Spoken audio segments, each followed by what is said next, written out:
Chevy Nova corner.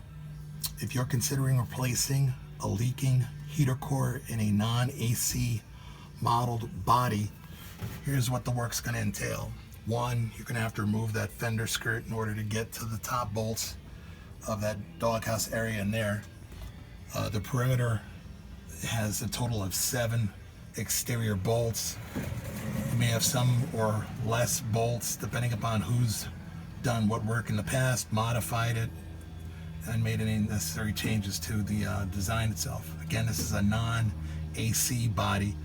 This is just a regular standard bodied car.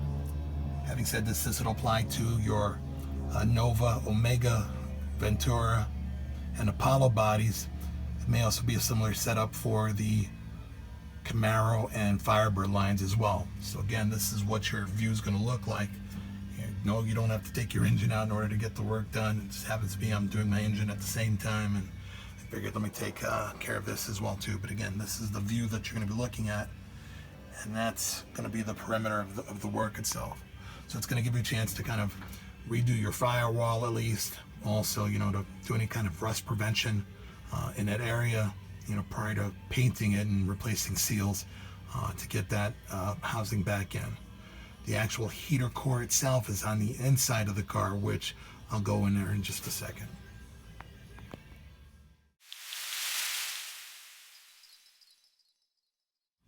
Okay, here's the interior of the car, and here's the doghouse that houses the damaged heater core. In my case, the lower line broke off during an engine installation, so I was going to change to a big block, so it's a different style setup. So I digress. Here's the perimeter of the bolts for the doghouse itself, and that's what attaches to the firewall assembly. The actual blower motor itself has a separate housing that also maintains its own bolts. To help with the process, you will need to take out your glove box in order to get it done. And there's just perimeter bolts in the way of the screws themselves. I think it was like a total of 6 for the glove box itself. So it gives you a chance to either pull out your glove box, gives you a chance to clean it up at least, and paint it, or get a replacement if you have to. Mine's not in too bad a shape, just a little musty and crusty, so I can just clean that up. But no other bolts on the inside. It just lowers and drops out of the way. You will need to disconnect the actual blower motor assembly there to help facilitate dropping of this. This is also your speed control, so if you don't have any high or low blower motor action, then chances are this may be the item that's not working anymore. So it gives you a chance to pull this out if you need to, and then also replace it. It's a pretty easy job, but again, in order to get to this, you're gonna have to drop your doghouse. So it's one of these jobs that while you're in the neighborhood, you might as well go ahead and get that all done at the same time. As far as the simple hand tools, you're looking at just a Phillips screwdriver to remove your glove box, and I just put my screws into a sack afterwards to kind of keep things organized. And then it's going to be a 1/4 inch bolt to remove those clips, and then for a big block it's going to be the same housing itself in here. It's just there's going to be a different location and also different mounting where that the heater core is going to be placed in. It's basically going to be flipped around and exit at a different location to help give more room inside the engine compartment. So anyways, this is what it's going to basically look like to get this done. To pull the doghouse assembly out between the glove box itself, taking my trash out of the glove box and whatnot, gosh, not even 20 minutes.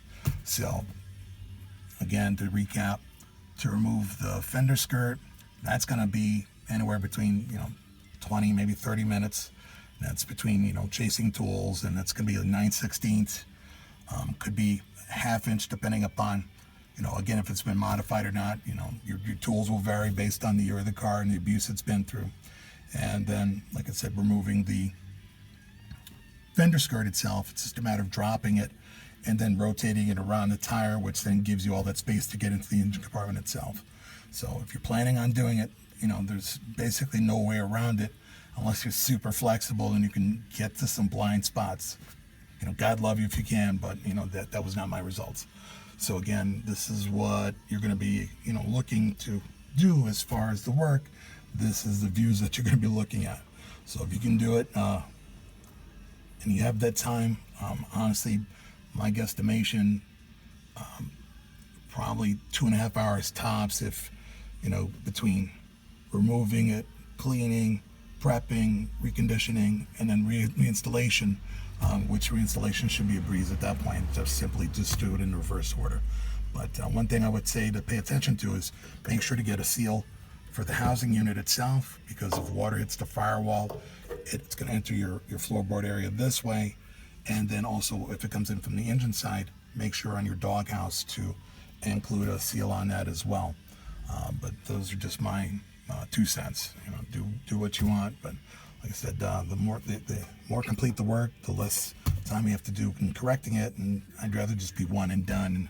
And like I said, this will last the lifetime of the car, considering, my use of the car itself.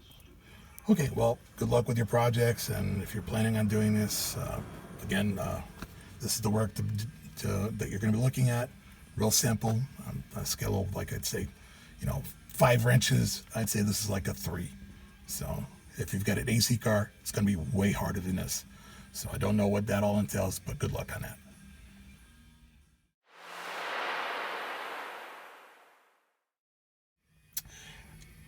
Just another peek of how it looks like with the heater core out of the way. As you can see, there's leaves and other junk in there and some signs of some surface rust. So I'll hit that with a little spray paint just as preventative measure while I'm there. Just keep track of the parts that you pull out of there. I've got my heater core clip along with my parts that I originally pulled. And here's the damaged heater core itself. So it's a shame. It was in pretty good shape. Like I said, barring that one section breaking, but that's good for a small block, but I'm going big block. So it's got to go. But anyways, just again to give you an idea of what your box will look like and some of the trash in there that you're going to find.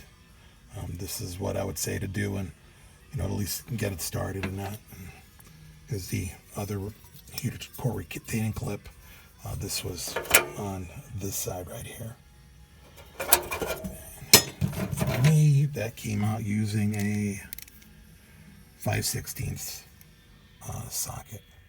So it came out really easy. So heater core itself, to pull it out, was under 2 minutes.